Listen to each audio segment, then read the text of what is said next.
पहले और अब में कितना अंतर आ गया। नाम सुना होगा तुमने लक्ष्मी बाई का, जो कि घूंघट की आड़ में चलने वाली हमारी माताएं बहनें किसी से कम नहीं है।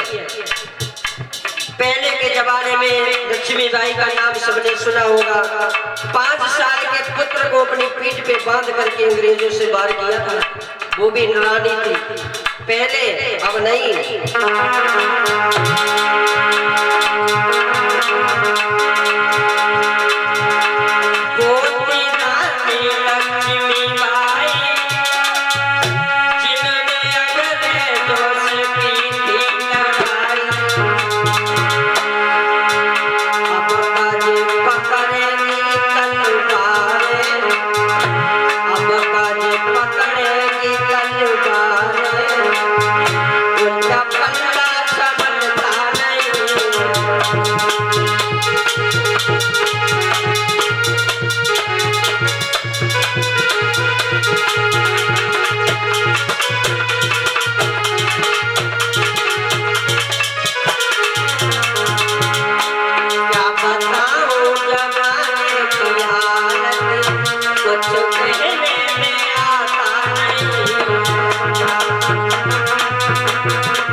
महाराज बहुत बड़ा अंतर आ गया। क्यों? पहले की हमारी माताएं बहनें देखो कैसी थी। लक्ष्मी बाई ने पता अंग्रेजों से बाहर किया था, 5 साल का पुत्र के बने पीठ पे बांध करके अंग्रेजों से बाहर किया था। लेकिन अब में और पहले में बहुत बड़ा अंतर आ गया है। आज मैया तारा कहने लगी पिया, तुम्हारे साथ अगर मैं नहीं बिकी तो गांव के लोग, दुनिया के लोग मुझसे क्या कहेंगे कि छोटी सी मुसीबत पड़ते ही तुरी ने अपने पति से तलाक मांग लिया, छोड़ दिया। बिल्कुल प्रभु, मैं बिक तो सकती है, वहां पर जितने कष्ट मिलेंगे उन्हें मैं सह सकती हूँ, लेकिन दुनिया के ताने में नहीं सह पाऊंगी। आज मैया तारा, तब तक रोहितास आ गया। रोहितास कहने लगे पिताजी क्या हुआ? हमारे द्वारे पर जो सन्यासी बैठे वो कौन है? हरिचंद कहने लगे बेटा ये मत पूछो, हमारे दरवाजे पर जो सन्यासी बैठे हैं वो कोई साधारण महात्मा नहीं है। उन्होंने हमसे 7 बार सोना मांगा है, उनके हम कर्जेदार हैं अभी भी। और एक बात बताओ रोहित, आज सबसे बड़ी बात है, क्या तुम मेरे साथ बिकने के लिए तैयार हो? गौर करना परीक्षित महाराज। वो छोटा सा बच्चा क्या बोला, उसके क्या शब्द थे? कहने लगे पिताजी कोई बात नहीं, हम और तुम मम्मी को बेच दो, कोई दिक्कत नहीं, लेकिन उनका कर्ज हम अवश्य चुकाएंगे। और एक बात सुनो, जब तक हम उनका कर्ज चुका नहीं लेंगे तब तक एक गिलास पानी भी नहीं पिएंगे। आजकल के किसी बच्चे से कहो कि हमारे साथ क्या बिकने के लिए तैयार हो, या हम तुम्हें तुम्हारी बगैर मर्जी थोड़े दिन के लिए कहीं भेजते हैं, उनसे पैसे थोड़े लेते हैं, क्या तुम चले जाओगे? नहीं जाएगा ना।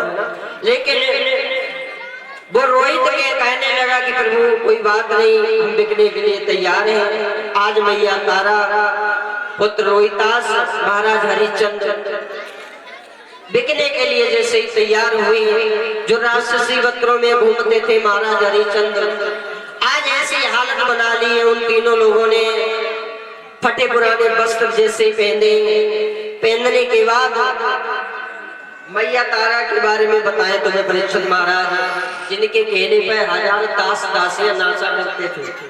अगर जो कहती थी कि ये काम होगा तो वही होता था, लेकिन समय देखो कहाँ पहुंचा देता है कि समय समय की बात समय को परखती है ज्ञानी, और समय पे निकले धूप समय पे बरसती है पानी। सब समय का खेल है। इधर भैया तारा पुत्र रोहितास महाराज हरिश्चंद्र बिकने के लिए गई, अपनी राजधानी को प्रणाम करते हुए बोले माफ करना, देखो आज तक तो हमारा तुम पे शासन रहा है, हमने तुम्हें चलाया है। अपने प्रजा से हाथ जोड़ करके बोले छोटे बड़े पिता तल बुजुर्ग सबसे माफी चाहता हूँ। आज मैं इस राजधानी को छोड़ करके और बिकने के लिए जाता हूँ। प्रजा के लोग बड़े रोने लगे, कहने लगे महाराज जब तुम यहाँ से चले जाओगे तुम्हारे जाने के बाद हमारी कौन सी दशा होगी। भला बताओ इस सन्यासी को तुमने राजपाट दे दिया है, पता नहीं कैसे करके चलाएंगे। जब तक तुमने राज किया कोई दुखी नहीं रहा, सबको एक समान माना छोटे से बड़े को। तुम्हारे जाने के बाद हम लोग कैसे यहाँ पर रहेंगे, कैसे जिएंगे। महाराज हरिश्चंद्र कहने लगे माफ करना मुझे, देखो अब तो तुम्हें रहना होगा और हम किसी के कर्जेदार हैं, उसका मुझे कर्ज भी चुकाना है। आज बिकने के लिए चले सब लोग, धीरे धीरे विश्वामित्र के संग में जा रहे हैं। रास्ते में पहुंचे, रोहित को जब प्यास लगी है, रोहित ने कहा भैया मुझे प्यास लग रही है। विश्वामित्र कहने लगे कोई नहीं पानी पिएगा, अभी बच्चे दौड़े थोड़ा और चलो, उसके बाद में हम सभी पानी पिलाएंगे, विश्राम कराएंगे। आज प्यास के मारे रोहित गिर रहा है, कहीं उठ रहा है, रोता हुआ जा रहा है।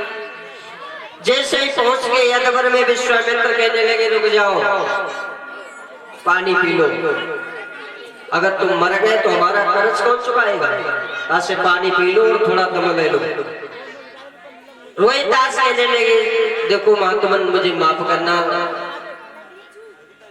मुझे अब प्यास नहीं लगी है, अब तो एक ही चीज की प्यास है हमारे अंदर कि हम तुम्हारा कर्ज चुका दें, जैसे हो सके वैसे तुम्हारा हम कर्ज चुकाएंगे। विश्वामित्र कहने लगे रोहित अरे मर गया तो हमारा कर्ज कौन चुकाएगा, इसलिए पहले पानी पी ले उसके बाद भी चलते। विश्वामित्र ने बहुत समझाया लेकिन रोहित ने कहा कि मैं बिल्कुल पानी नहीं पीऊंगा, कि पानी की मोई क्या जरूरत है, हम खुद ही पानी पानी है। बोले मुझे नहीं तुम्हारा पानी चाहिए, मैं तो ऐसे ही चलेंगे। चलो इधर जैसे ही चल दिए, थोड़ा आगे और बड़े मैया तारा कहीं बैठती है कहीं चलती है, कहीं बैठती है कहीं चलती है, और रो करके बोली है महाराज हरिश्चंद्र से भैया एक बात बताओ मुझे, अभी हमें तुम्हें कितनी दूर चलना है, और चलते चलते हमारे पैरों में दर्द हो रहा है, पैरों में छाले पड़ गए, हम कैसे वहां तक पहुंच पाएंगे। महाराज हरिश्चंद्र कहने लगे प्रिय देखो अगर तुमने साथ हमारा छोड़ दिया तो हमारी नैया बिल्कुल डूब जाएगी। ऐसा करें धीरे धीरे मेरे साथ चलते रहो, धीरे धीरे चलते रहो मेरे साथ। आज धीरे धीरे पहुंच गए काशी नगरिया में। काशी नगरिया में पहुंचने के बाद में विश्वामित्र ने आवाज लगा दी ए काशी के लोगों देखो आज तक तो तुमने जानवरों का बाजार देखा है, लेकिन आज मैं तुम्हें पहला बाजार दिखाने लाया हूँ जिसमें इंसान भी बिक रहे हैं। विश्वामित्र ने आवाज लगा दी कि काशी के लोगों जिसे अगर जरूरत है, एक हमारे संग में स्त्री है, एक बच्चा है, एक पुरुष है, जो कि अगर लेना चाहे तो ले सकता है। और बोले विश्वामित्र क्या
विश्वामित्र कहने लगे कि 3 प्राणी आज यहाँ पर बिक रहे हैं, कीमत भी कोई ज्यादा नहीं है, और फिर भी अगर नहीं ले पाया तो मेरा कोई दोष नहीं है। इधर विश्वामित्र ने आवाज लगाई है। उसके बाद में एक मेहतर आया है, कहने लगे कि ये बताओ जो तुम्हारे साथ में पुरुष है इसकी क्या कीमत है। विश्वामित्र कहने लगे इसकी कीमत है 20 भार सोना। बोले 20 भार सोना है। हरिश्चंद्र से कहने लगे ये बताओ तुम्हें क्या क्या करना आता है। हरिश्चंद्र कहने लगे कि देखो मुझे करना तो वैसे कुछ नहीं आता है, हाँ तुम मुझे अगर खरीद लोगे जो कहोगे वो तुम्हारा मैं काम करके दूंगा। बोले तुम्हें गलियों में झाड़ू लगानी होगी, पानी भर के लाना होगा,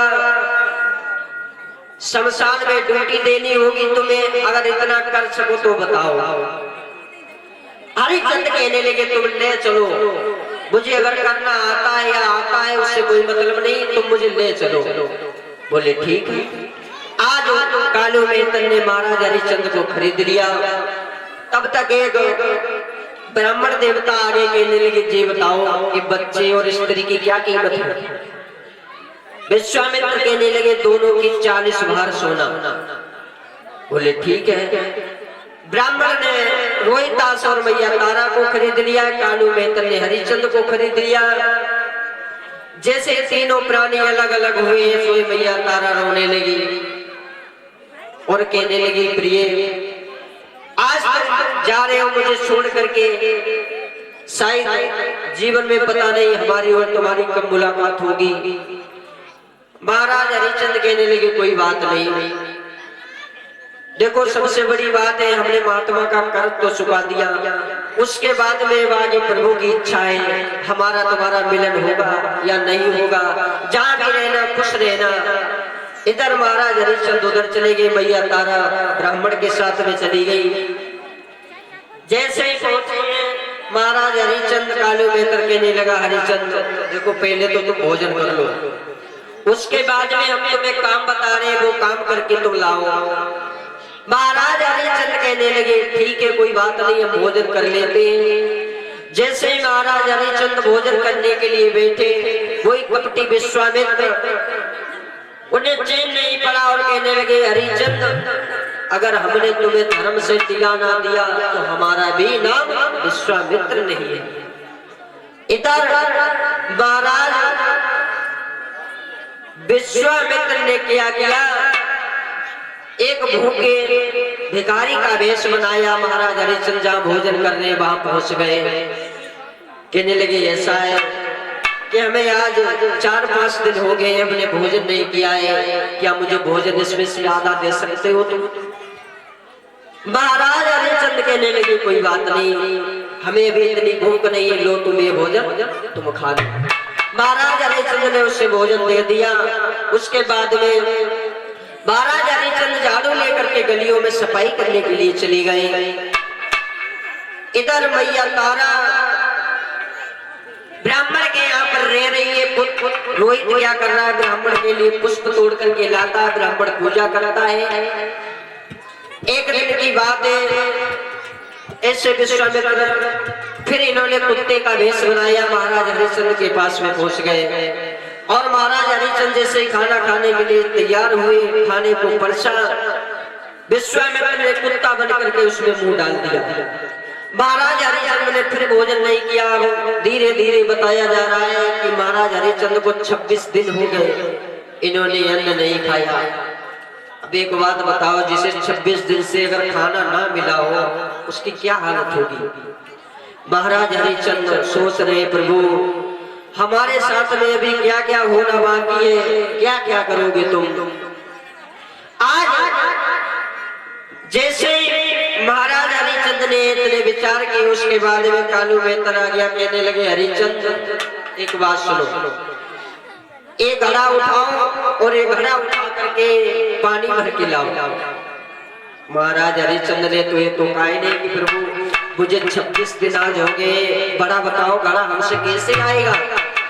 महाराज हरिचंद ने फिर भी ना कुछ कहते हुए घड़े को उठाया और चल दिए। कैसे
कुटिया पे पहुंचे कि उधर से तारा आ रही है घड़ा लेके।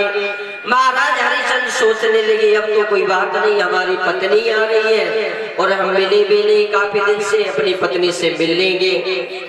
लेकिन क्या हुआ मेरे भागवत के प्रेमियों, मैया तारा ने घड़ा को भरा अपने और सिर पे रखा, घड़ा को लेकर के चल दी। महाराज हरिश्चंद्र ने आवाज लगाई, तारा ऐसा करो हमारे घड़े को सारा लगा दो, हमारा घड़ा उठ नहीं रहा है। तारा कहने लगी देखो माफ करना,